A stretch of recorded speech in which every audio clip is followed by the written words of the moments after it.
Hello everyone, welcome back to my channel.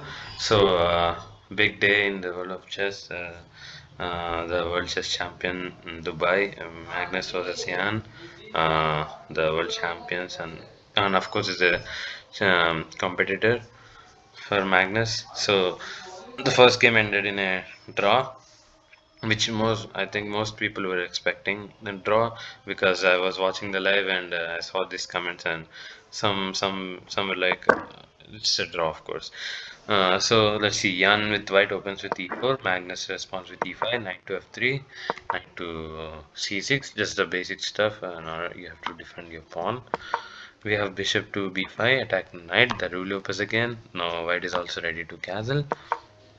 We have a a6, now asking the bishop back to a5, and we have knight to knight to knight of bishop to a4. Sorry, knight to f6, mm, attacking this pawn, but white just simply castles, and we bishop to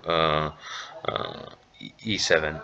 So you first, you can capture this one, but let's see if knight captures the pawn, you can say to e1, attack the knight. Of course, you can play something like d5 or no, um, f5, but then we can simply play d3, attack the knight. The knight has, of course, the knight has to move.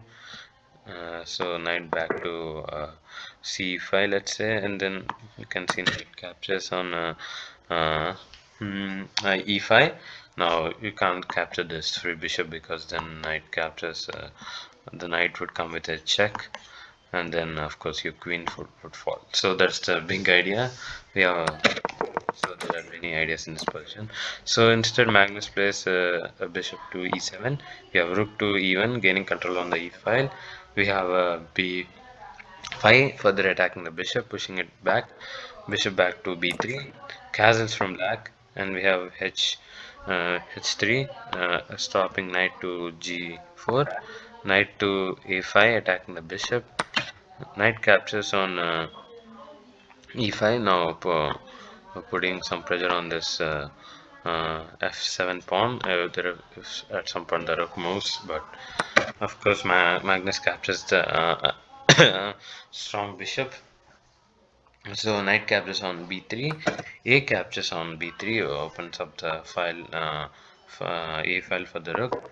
We have bishop to we have bishop to b7, putting the bishop on this last diagonal, cutting it, and we have d d3, of course, defending this pawn, since the bishop was also attacking the pawn. The knight was true. So we have the immediate d5, putting more pressure. So we see e captures and queen captures, and we see again queen to f3, offering a queen trade, and both players took much time here, uh, and Magnus played bishop to d6, putting pressure on the knight. And if queen captures, knight captures, and then bishop captures, and G captures, so it would open up the position, and the white king has to go back to the center. So king to f2, that's what Jan, king to f1, that's what Jan is trying to do, getting no, no. These squares are kind of weak. If the queen moves, no, you're threatening captures with check, and the king has to be centered again. Of course, we have rook to b8. This before the move, this bishop was kind of hanging. Either if queen captures, bishop is going to hang for free. So rook to b8, queen captures, knight captures. And we have a bishop to d2, developing a light square bishop, putting an eye on these two squares to either. If the knight jumps to b4, we can see some kind of trade, but I'm not sure whether what I'm telling is right, because these are just my opinions. But for now, the bishop is also looking at the square, so Let's see what can happen. We have c5. Gaining now. Black has a good control on the center here, and also knight to b4 is the idea. Knight back to f3. Rook to d8. Knight to c3, offering a knight exchange, but knight to b4 by Magnus, attacking this c2 pawn, and forking the rooks. Of course, no one wants that. Rook to c1, defending the c2 pawn. We have rook to c8. Either if the c file is going to open, we can see some kind of rook trade.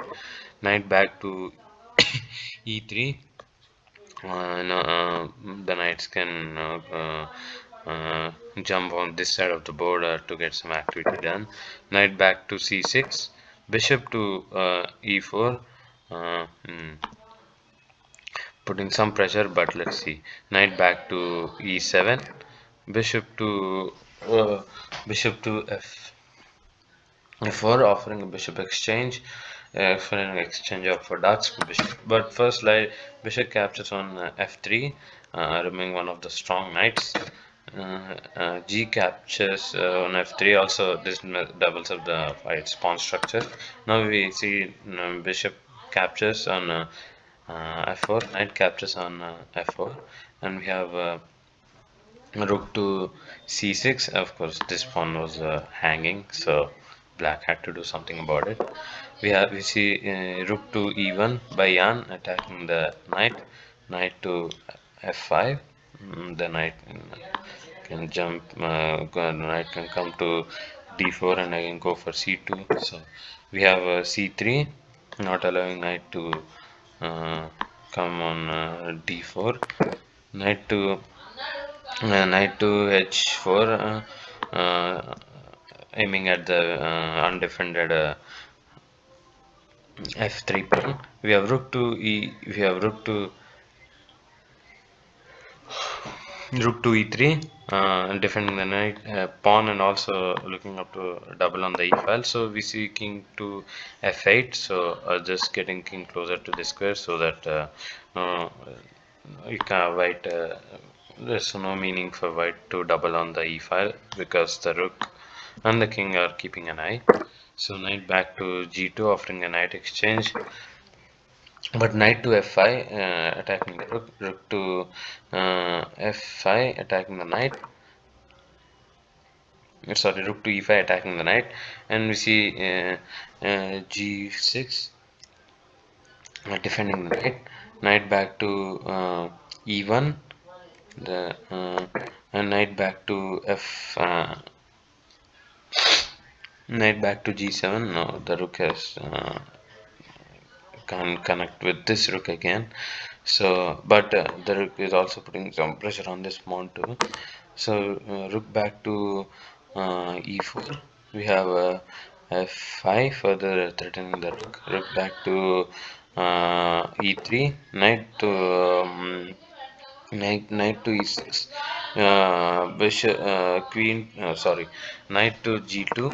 We see b4, queen to sorry, king to e2, rook to b8, king to d2. The white king is kind of active here. So b captures with check, recaptures, and we have rook captures back on b3. So getting that free pawn on b3. King to c2, Jan threatens the black rook. Rook back to b7. We see h4. King to f7. Rook back to e1.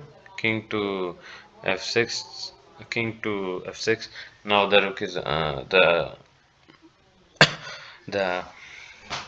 game. Black king is also kind of active now, getting into the game.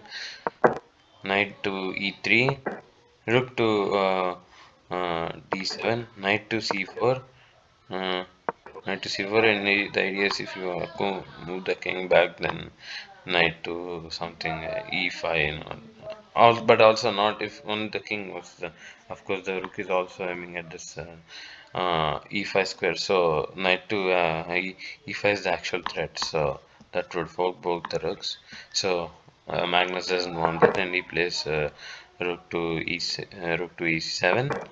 We have rook to e5, attacking the rook back to d5, rook to uh, d6, rook back to d6, knight back to c4, attacking the rook, rook back to c6, knight to e5, again attacking the rook, rook to d6, knight back to c4, and since players repeated the moves and they after this move both players agreed to a draw.